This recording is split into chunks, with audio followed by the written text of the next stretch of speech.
5, 4, 3, 2, 1, 0.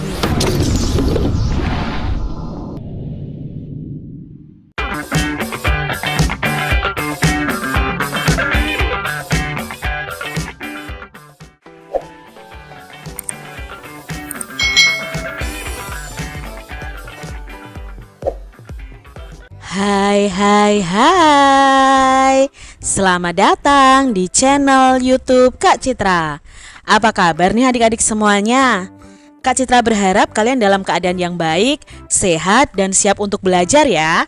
Nah, hari ini kita akan belajar bersama-sama untuk mata pelajaran tematik kelas 2. Kita belajar di tema 3, tugasku sehari-hari. Subtema 3, tugasku sebagai umat beragama, pembelajaran yang kedua. Mari adik-adik kita belajar dengan penuh semangat. Adik-adik perhatikan permainan pada gambar ini. Permainan apakah ini? Ini namanya adalah permainan bola tangan. Lalu bagaimana ya cara memainkan permainan ini? Nah, ayo kita simak bersama-sama. Bola tangan. Permainan bola tangan ini mirip dengan permainan sepak bola. Perbedaannya dilakukan dengan tangan. Nah, kalau sepak bola itu menendang bola dengan kaki, kalau bermain bola tangan, kita mengopernya dengan menggunakan tangan kita. Peraturan cara bermain permainan bola tangan itu yang pertama, cara memainkan bola tangan adalah sebagai berikut. 1.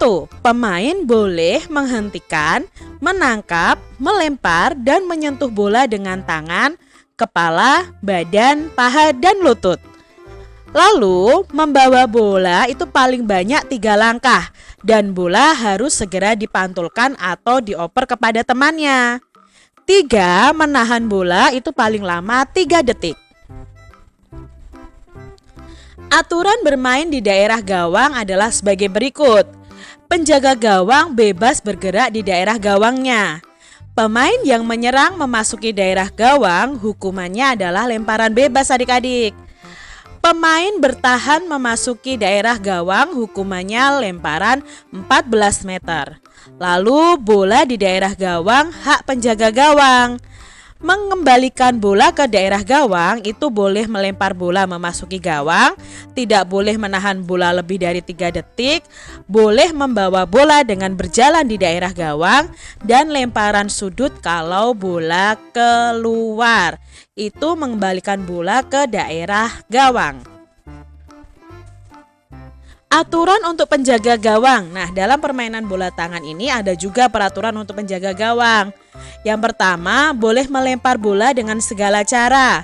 Tidak boleh menahan bola lebih dari 3 detik. Boleh membawa bola dengan berjalan di daerah gawang. Tidak boleh membawa bola keluar dari gawang. Lalu terjadinya gol pada permainan bola tangan ini adalah sebagai berikut. Gol terjadi apabila seluruh proyeksi bola melewati garis gawang. Ini hampir sama dengan sepak bola adik-adik. Lalu apabila terjadi gol, permainan dimulai dari tempat lemparan permulaan. Nah, offside. Nah, ternyata dalam bola tangan itu juga ada offside-nya juga, seperti sepak bola adik-adik. Nah, offside pada bola tangan itu terjadi untuk regu bertahan apabila di daerah offside terdapat lebih dari 7 pemain, termasuk penjaga gawang, sedangkan bola dalam penguasaan regu yang bertahan. Untuk regu penyerang dikatakan offside apabila di daerah offside itu terdapat lebih dari 6 pemain, sedangkan bola dalam penguasaan regu penyerang.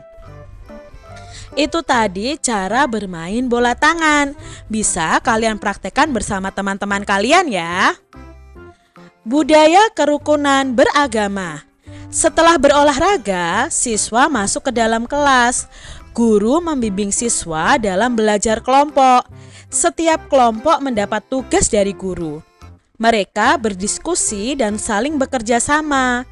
Beberapa siswa berbeda suku, bahasa, dan agama. Semua kompak dan saling menghargai. Nah, adik-adik semuanya, ada beberapa agama di Indonesia. Ayo coba sebutkan ada berapa ya agama di Indonesia? Ya, agama atau kepercayaan di Indonesia ada 6.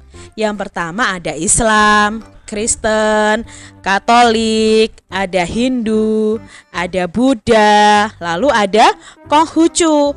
Ini adalah agama atau kepercayaan yang diakui di Indonesia.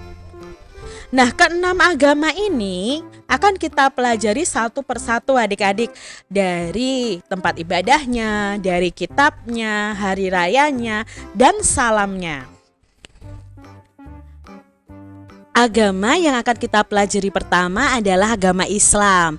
Nah, agama Islam ini ibadahnya itu di masjid adik-adik. Lalu hari rayanya itu bisa Idul Fitri, Idul Adha ya. Dan kitabnya itu Al-Quran. Lalu salamnya itu ada Assalamualaikum warahmatullahi wabarakatuh. Lalu di akhirnya biasanya bisa Wassalamualaikum warahmatullahi wabarakatuh. Itu adalah informasi mengenai agama Islam dari tempat ibadah, hari raya, kitab, dan salamnya. Lalu di sini ada agama Kristen.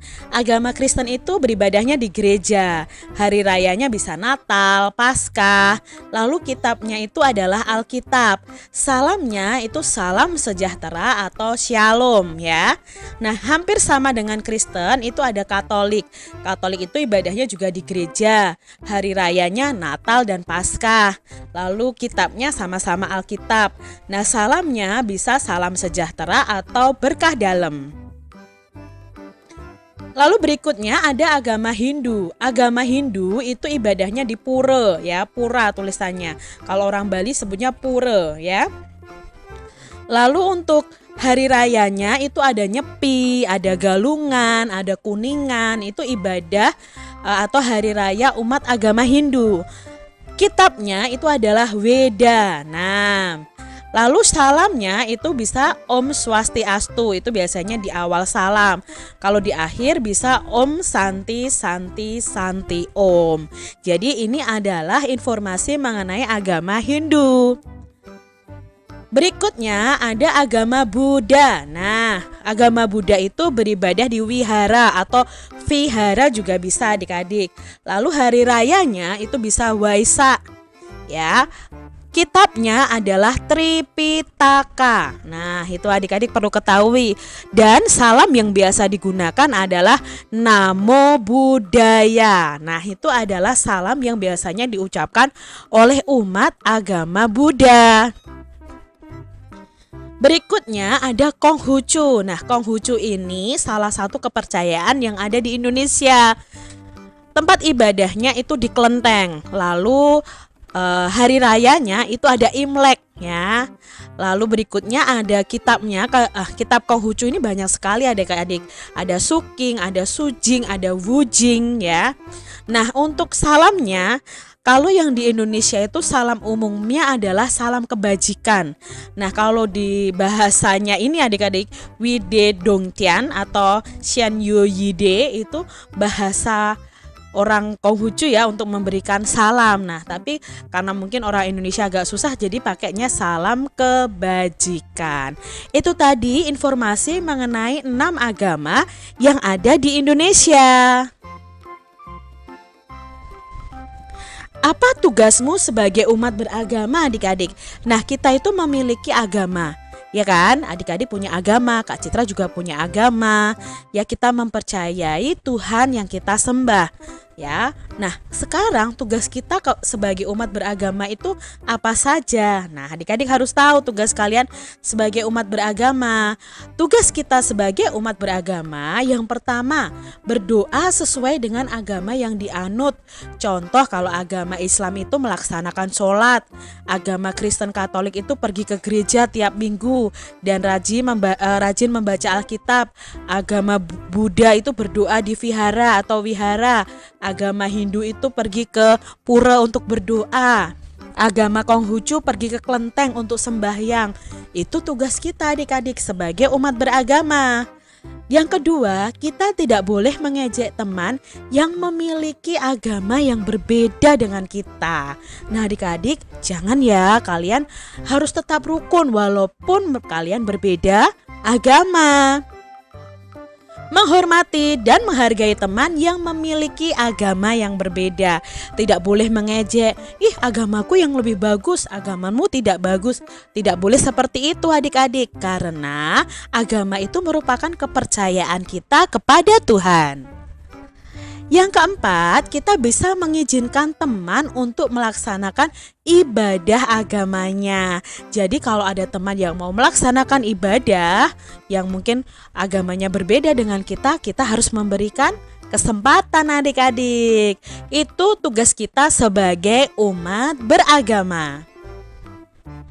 Demikian tadi adik-adik pembahasan kita di tema 3, subtema 3, pembelajaran yang kedua untuk adik-adik yang duduk di kelas 2 juga.